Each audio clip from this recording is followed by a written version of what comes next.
बातों को कुछ समझ में आ रहा है बात कि खतरा क्या है, ये समझ में नहीं आ रहा होगा। अरे अति पिछड़ा की बैठक कर रहे हैं, आपकी पहचान मिटाई जा रही है। आपको इस बात का एहसास है कि नहीं कि देश का प्रधानमंत्री नरेंद्र मोदी ने कहा कि अब 4 ही जाति है, गरीब, युवा, महिला, किसान। तो ये अति पिछड़ा क्या होता है? समझ में आ रहा है खतरा कहां है? 20 सूत्री, तब स्वास्थ्य समिति सब बनाते रहिएगा, लेकिन आपकी पहचान मिटाने की तैयारी है। संविधान के द्वारा दिए गए जो प्रावधान हैं, उन प्रावधान से आपको वंचित करने की तैयारी है मोदी सरकार की। अगर एक राजनीतिक कार्यकर्ता होने के नाते आपको समझ में नहीं आ रहा है, तो आने वाला खतरा बहुत बड़ा है। ये साधारण बयान नहीं है। मैं देख रहा था कि देश का प्रधानमंत्री बोल रहा हो कि जाति तो 4 होता है, गरीब, युवा, महिला, किसान। अपने बारे में बोला कि हम अति पिछड़ा हैं। चलिए वो सब चर्चा हम बंद करते हैं। हम आपसे 4-5 अनुरोध करेंगे, कुछ नहीं करिए आप। हम क्या किए नहीं किए, हम उस विवाद में नहीं पड़ रहे हैं। अपने घर पर बैनर लगा सकते हैं कि जन नायक कर्पूरी ठाकुर को भारत रत्न दो, अपना चेहरा लगा लीजिए और बैनरवा लगा लीजिए। पिछड़ा, अति पिछड़ा वर्ग का छात्रवृत्ति कक्षा 1 से 8 तक बंद कर दिया मोदी सरकार ने। तो अभी तो शुरुआतें किया है इलाज, अभी तो शिक्षा का अधिकार छीना है। तो गांव में ही बैनर लगा दीजिए कि भाई पिछड़ा, अति पिछड़ा वर्ग के छात्रवृत्ति क्यों बंद हुआ, इसका जवाब दो। तीसरा बैनर आप लगाइए कि भाई बिहार सरकार ने तो कर दिया, भाजपा अगर कहती है, चूंकि लड़ाई आपकी उसी से है कि अति पिछड़ा के हम हिमायती हैं, तो संविधान के 9वीं अनुसूची में उसको डालो। ये बैनर लगवाइए गांव में। कुछ नहीं करने की जरूरत है। काम क्या हुआ नहीं हुआ, ये बोलने में कंजूसी करते रहे, कंजूसी करवे करिएगा। क्योंकि मन में बहुत तरह का सवाल, हम एमएलसी हो गए तो हम मंत्री बन जाएं, हम एमपी बन जाएं, हम जल्दी हड़बड़ी में हैं। और मुझे पीड़ा होती है जब आपके नेता पर कोई टिप्पणी करता और कोई बोलता नहीं है। भाई क्या हो गया है?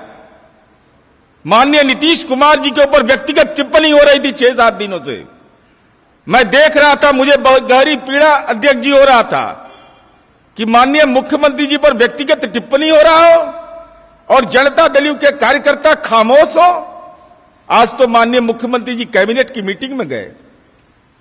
कौन जुबान खोलेगा जिसकी पूंजी के बदौलत राजनीति में आप दशा और दिशा तय करना चाहते हैं? उस व्यक्ति के व्यक्तित्व पर कोई राजनीतिक हमला करे तो सामने यह मत देखिए कौन खड़ा है।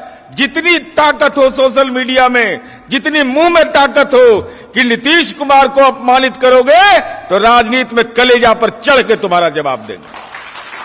ये मनोबल को मजबूत करिए। और हम आपसे ही विनती करेंगे, बैनर लगाइए, बैनर। संदेश उससे जाएगा। पिछड़ा, अति पिछड़ा वर्ग की अगर छात्रवृत्ति खत्म हो गई तो आपको ही पूछना पड़ेगा ना। प्रकोष्ठ के अध्यक्ष जी से हम अनुरोध करेंगे कि कार्यक्रम अगर बना सकते हैं, प्रदेश पार्टी अध्यक्ष जी भी हैं, तो पितौंजिया उनके गांव से, पैतृक गांव से चल करके पदयात्रा का कार्यक्रम पटना का बनना चाहिए कि जननायक कर्पूरी ठाकुर को भारत रत्न क्यों नहीं मिलेगा। क्या जननायक ने कोई गुनाह किया है? क्या जननायक के प्रति अपमान का भाव है? सावरकर जैसे अंग्रेज के दलाल और पिट्ठू को का सम्मान करोगे और जननायक कर्पूरी ठाकुर को भारत रत्न नहीं देकर के अपमान करोगे? ये राजनीतिक मुद्दे हैं। तो जात का दुकान बंद कराने वाला है मोदी। इसका मतलब आरक्षण खत्म करने वाला है।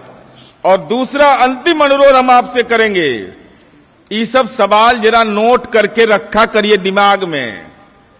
ओबीसी को आरक्षण मिला किसी के कृपा से जी? इस संविधान का आरक्षण है ना, संवैधानिक। हम ये बता देना चाहते हैं, सब जानिए। भाजपा शासित प्रदेश में वहां पिछड़ी जाति है कि नहीं? वहां अति पिछड़ा है कि नहीं? अति पिछड़ा तो बनाया नहीं, लेकिन हाल देख लीजिए। उत्तराखंड में 14% आरक्षण मिलता है, हरियाणा में 23%। ये सब भाजपा शासित प्रदेश है। मणिपुर में 17%, त्रिपुरा में 2% और मध्य प्रदेश में 14%। तब मान लीजिएगा कि कितने आबादी है ओबीसी का। अगर नहीं है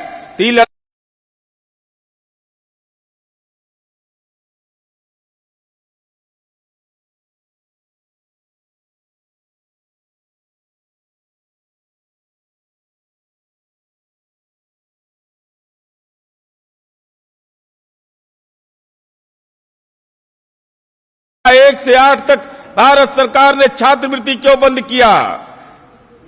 केंद्र बिंदु में यह रहना चाहिए कि जाति का जो जातिगत आरक्षण को समाप्त करने की तैयारी है, इसलिए नरेंद्र मोदी ये चार जाति बता रहे हैं। नहीं तो न आप बचिएगा न संविधान बचेगा। तो दुकान चलाइएगा और दुकान में ग्राहक भी नहीं रहेगा तो पूछेगा कौन?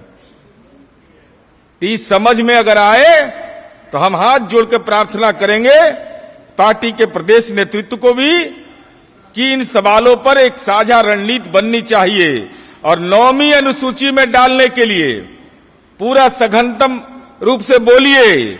और एक और अनुरोध, अंतिम अनुरोध के साथ कि माननीय मुख्यमंत्री जी ने हर जिले में जननायक कर्पूरी ठाकुर छात्रावास बनाया है, तो 24 जनवरी के कार्यक्रम में युवा लोग हैं, हम आपसे अनुरोध करेंगे उनसे संपर्क करिए और वहां से गाड़ी जरूर खुलना चाहिए।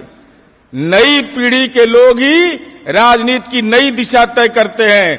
हर एक हॉस्टल से निश्चित रूप से जननायक कर्पूरी ठाकुर जी के कार्यक्रम में वहां से नौजवान छात्रों का आना को की गारंटी कीजिएगा तो हम